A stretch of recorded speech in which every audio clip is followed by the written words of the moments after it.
जय हिंद बच्चों, क्या आप जानते हैं कि व्यक्ति के जीवन में शिक्षा का स्थान सबसे ऊंचा है? जी मैडम, आपने बताया था शिक्षा अमूल्य है। इसी शिक्षा का स्वरूप देश, काल और परिस्थितियों के अनुसार परिवर्तित होना चाहिए। इसलिए समय समय पर राष्ट्रीय शिक्षा नीतियों को बनाया जाता है। क्या आप जानते हैं कि राष्ट्रीय शिक्षा नीति 2020 का क्रियान्वयन प्रारंभ हो चुका है? जी मैडम, पर इसकी विस्तृत जानकारी हमें नहीं है। तो आज हम इस नई शिक्षा नीति को समझेंगे।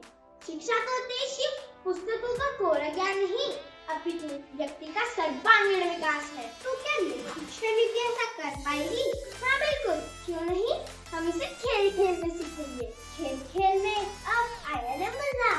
क्या आप आर्टिफिशियल इंटेलिजेंस यानी कृत्रिम बुद्धिमत्ता के बारे में जानते हैं? वो क्या है? एआई एक ऐसी तकनीक है जिसके द्वारा कंप्यूटर, रोबोट और मशीन इंसानों की तरह व्यवहार करने लगते हैं। आभासी छवि भी एआई का ही एक रूप है। चलो आज हम एआई संग्रहालय की सैर करते हैं। लेकिन मैडम, तकनीक और संग्रहालय यह कैसा मेल है? यही तो है इतिहास से भविष्य का रिश्ता, यानी हमारा वर्तमान। यह संग्रहालय एआई पर आधारित है। आओ चलें।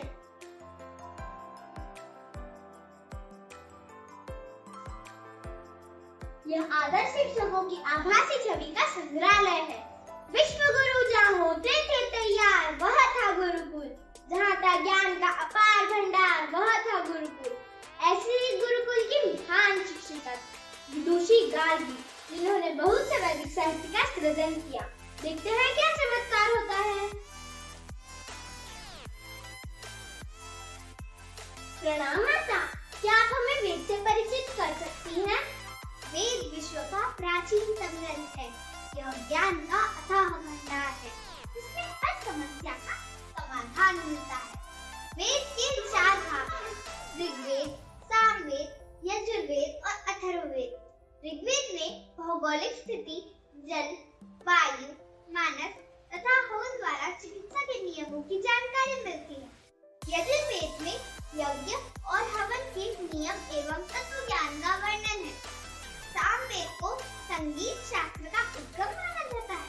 इसमें बहुत सी प्रार्थनाएं हैं जो मानसिक एवं आध्यात्मिक विकास में सहायक होती हैं। अथर्ववेद विज्ञान और तकनीकी ज्ञान का समावेश है। वेद तार्किक एवं वैज्ञानिक रूप से सही साबित होते हैं। हम सब वेद पढ़ें और इसके ज्ञान का प्रसार संपूर्ण विश्व में करें। धन्यवाद माता। आप महाज्ञानी आचार्य चाणक्य हैं। इन्होंने अपने शिष्य चंद्रगुप्त के साथ मिलकर अखंड भारत का निर्माण किया। प्रणाम गुरुवर। हमारे जीवन में शिक्षक और शिक्षा का क्या महत्व है? प्रलय और निर्माण शिक्षक की गोद में खेलते हैं। शिक्षक साधारण मनुष्य नहीं है। शिक्षक की शिक्षा जरा गौरवशाली भी बन सकते हैं और अनुचित शिक्षा से उसका पतन भी संभव है। शिक्षक की सफलता तब है जब अपने शिष्यों में चरित्र का निर्माण करे। उचित शिक्षा व्यक्तियों में उत्कृष्ट जीवन मूल्य का संचार करती है।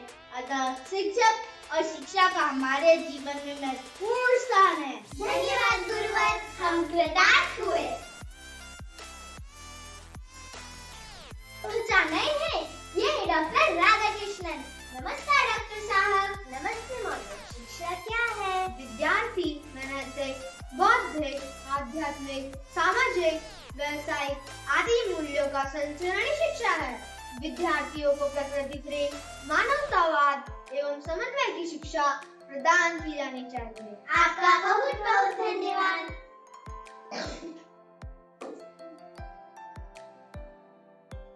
हमारे भूतपूर्व राष्ट्रपति doctor APJ Abdul Kalam. Sir, आप स्वयं को मिसाइल मैन कहलाया जाना पसंद करेंगे या वैज्ञानिक? मैं स्वयं को एक शिक्षक कहलाया जाना पसंद करूंगा।